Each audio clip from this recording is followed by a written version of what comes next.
Hello, very good morning, students.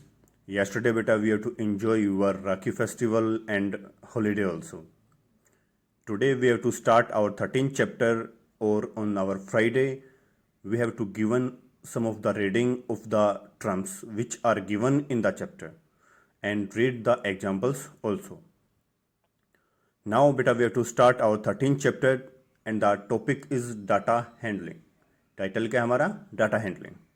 What do you mean by data? First question arise in our mind that what do you mean by data? कि data होता क्या है? As we can see in our book that a collection of numbers or numerical facts with regards to a particular type of information is called data. हम कहीं से भी कोई भी वैल्यूज अरेंज करते हैं, जैसे like number of students in each class in a school, 9th class, 8th class, 7th class, सभी क्लासेस में नंबर ऑफ स्टूडेंट्स कितने हैं, that is also the data. हम स्टूडेंट्स, क्लास वाइज स्टूडेंट्स का weight measure करते हैं, that is also the data. हम height measure करते हैं स्टूडेंट्स की, that is also the data. The population of villages, cities, different that are also called data. वो भी हमारे पास क्या होता है? डाटा होता है. उसके बाद what do you mean by raw data की रो डाटा क्या होता है? The numerical data recorded in its original form is called raw data. जब हम डाटा को ओरिजिनल फॉर्म में रखते हैं, उसको अरेंज नहीं करते हैं, लाइक हमने किसी भी क्लास में जाके स्टूडेंट्स का वेट मेजर किया, सभी स्टूडेंट्स का. अब किसी स्टूडेंट का हमने फर्स्ट स्टूडेंट का मेजर किया, that is 55 kg, second student का मेजर किया 44 kg, थर्ड स्टूडेंट का मेजर किया 63 kg. तो उसको हमने परफेक्ट वे में अरेंज नहीं किया है, ना तो डिसेंडिंग ऑर्डर में अरेंज किया उसको, ना असेंडिंग ऑर्डर में अरेंज किया है. उसको सिर्फ डायरेक्टली हमने एक वे में लिखा हुआ है, जैसे हमने डाटा मिला सेम एज इट इज उसको लिख दिया, उसको अरेंज नहीं किया है. That is called our raw data. उसके बाद बेटा हमारे पास आती है observations. What do you mean by observation? Now what do you mean by observations? Observations क्या होती है? Each item in raw data is called an observation. कि जो हमारे रो डाटा में हमने अलग अलग टर्म्स लिखी हुई हैं, जैसे एक स्टूडेंट का वेट हमने लिखा 54, तो वो हमारे पास क्या है? ऑब्जर्वेशन. कि ऑब्जर्व किया हमने कि उसका वेट कितना है, 54 kg है, that is called our observation. Second student का हमने वेट चेक किया, मेजर किया, और हमें पता चला कि उसका वेट कितना है, 43 kg, तो वो भी हमारे पास क्या है? एक ऑब्जर्वेशन. ऑब्जर्वेशन में हमारे पास सिंगल स्टूडेंट का वेट ही होता है बेटा, डिफरेंट नहीं होता है. एक स्टूडेंट के वेट को हम क्या बोलेंगे? ऑब्जर्वेशन. सेकेंड स्टूडेंट को वेट को हम क्या बोलेंगे? ऑब्जर्वेशन. लेकिन उसके कलेक्शंस को हम क्या बोलते हैं? Raw data. Raw data is the collection of our observations. जब हम ऑब्जर्वेशन को कलेक्ट करते हैं, एक साथ लिखते हैं, तो उसको बोलते हैं रो डाटा. उसके बाद बेटा हमारे पास एक टर्म आती है frequency. What do you mean by frequency? In the given data the number of times a particular observation occurs is called frequency. जब कोई भी हमारे पास observation number of times repeat होती है, कितने नंबर ऑफ टाइम्स रिपीट होती है, that is the frequency.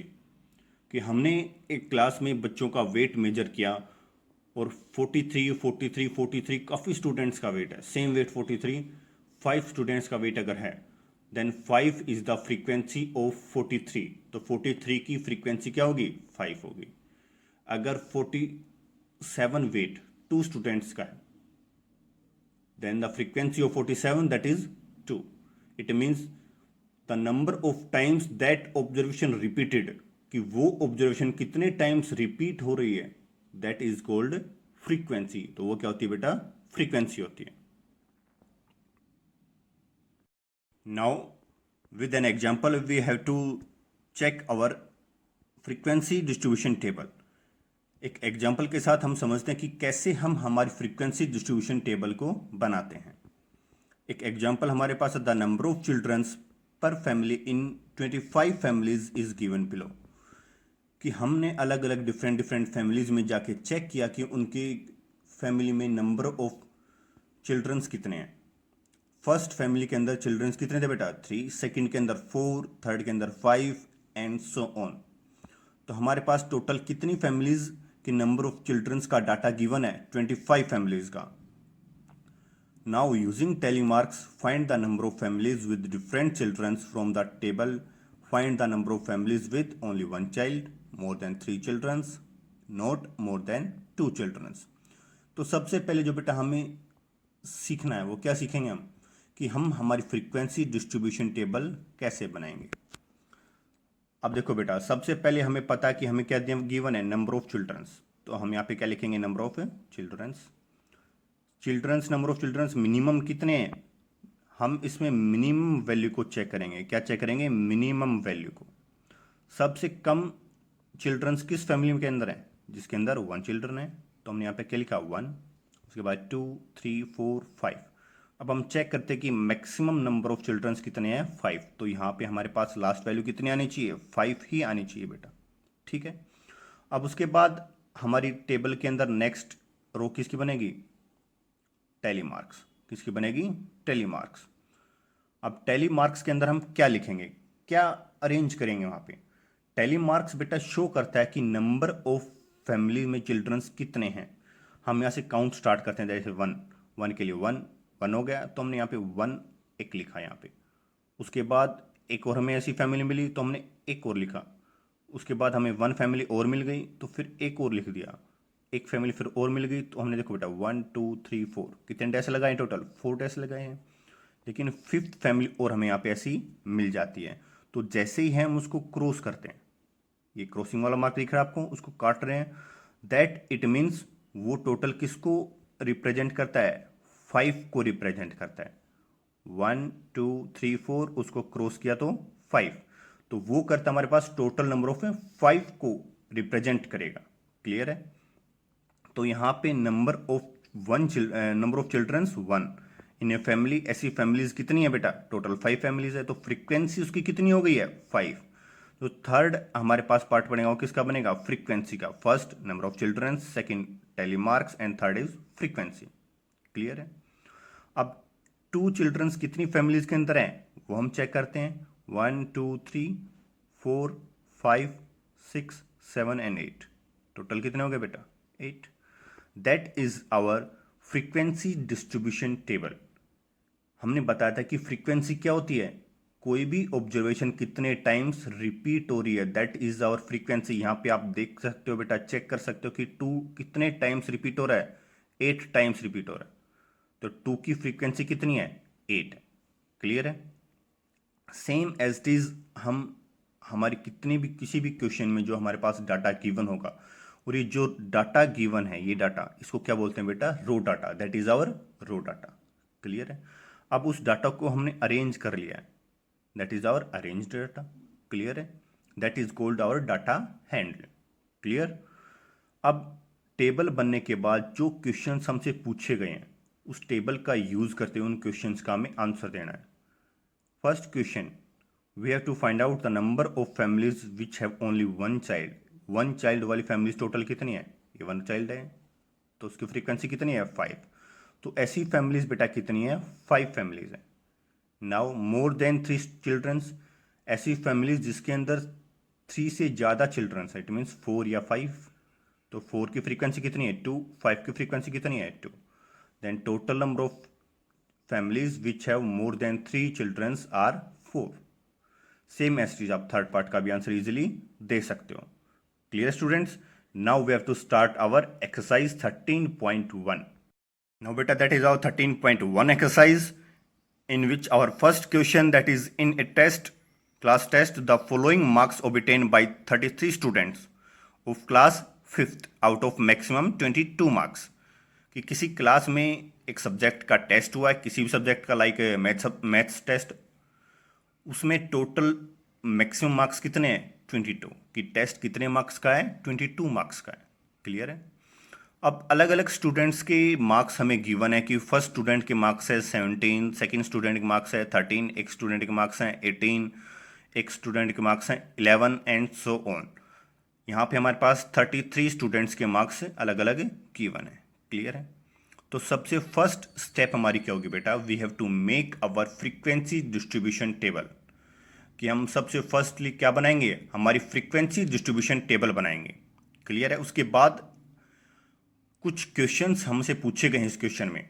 Find how many students obtain marks more than 17 and less than 15। तो जब हमारी फ्रीक्वेंसी डिस्ट्रीब्यूशन टेबल बन जाएगी तो बहुत इजीली हम इन क्वेश्चंस के आंसर दे सकते हैं। क्लियर है बेटा? Now we have to start our first question of exercise 13.1 or 13.1 exercise, and question number first. In a class test, the following marks obtained by 33 students of class 5th out of a maximum 22 marks, and the marks of 33 students are given 17, 13, 18, 11, 17, 14, 14, 19, 18 and so on. Now find how many students obtain marks more than 17 and less than 15. Now our solution, frequency distribution table हम सबसे पहले बनाएंगे। क्या बनाएंगे? Frequency distribution table, कि कैसे हम उस फ्रीक्वेंसी को डिस्ट्रीब्यूट करते हैं अलग अलग पार्ट्स में। क्लियर है? तो उस टेबल के अंदर फर्स्ट पार्ट हमारे पास क्या होगा बेटा? मार्क्स का, second part tally marks and third part our frequency, जैसा कि आपको एग्जाम्पल में बताया गया था। क्लियर? फर्स्ट मार्क्स जब हम स्टार्ट करते तो बेटा मिनिमम मार्क्स कितने मिले हुए हैं वो हम चेक करेंगे। जो हमारे पास डाटा गिवन है उसमें मिनिमम मार्क्स कितने बेटा? 11। तो 11 से हम उस मार्क्स में स्टार्ट करेंगे। एंडिंग कहां तक होगी? इसमें मैक्सिमम नंबर ऑफ मार्क्स किसी स्टूडेंट ने कितने गोट किए हैं, that is 19। I have checked. Okay, now 11, 12, 13, 14, 15, 16, 17, 18 and 19। 11 से 19 तक हमने हमारे मार्क्स को लिखा यहाँ पे। उसके बाद टेली मार्क्स हम स्टार्ट करते हैं। 11 मार्क्स गेट करने वाले कितने स्टूडेंट्स हैं, कितने स्टूडेंट्स को 11 मार्क्स मिले हैं, हम चेक करेंगे हमारे डाटा के अंदर। जो हमारे पास रो डाटा गिवन है, only one student can got 11 marks. Then tally marks के अंदर हमने एक बार लगाया यहाँ पे, और फ्रीक्वेंसी कितनी आ गई? 1। 12 ओबिटेन करने वाले कितने स्टूडेंट्स हैं? 1 एंड 2। टोटल कितने स्टूडेंट हो गए? 2 स्टूडेंट्स। तो टेली मार्क्स में हमने 2 टेस्ट लगाए एंड फ्रीक्वेंसीज 2। अब चेक करते हैं कि बेटा 13 मार्क्स ओबिटेन करने वाले कितने स्टूडेंट्स हैं? 1, 2 एंड 3। आगे कोई भी नहीं है, तो टोटल स्टूडेंट्स कितने बेटा? 3 स्टूडेंट्स हैं। तो हमने यहाँ पे 3 डैश लगाए यहाँ पे, और टोटल फ्रीक्वेंसी कितनी हो गई? 3।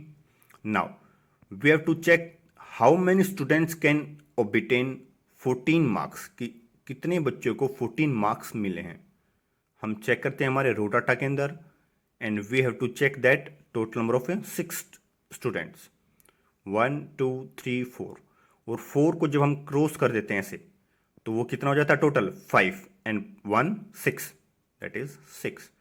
टेली मार्क्स में बेटा ध्यान रखना आपको कि जब हम 4 डैश ऐसे लगा लेते हैं और उसको क्रॉस करते हैं तो वो रिप्रेजेंट करता है 5 को, और ये 1 6। तो टोटल कितने हो गए? 6।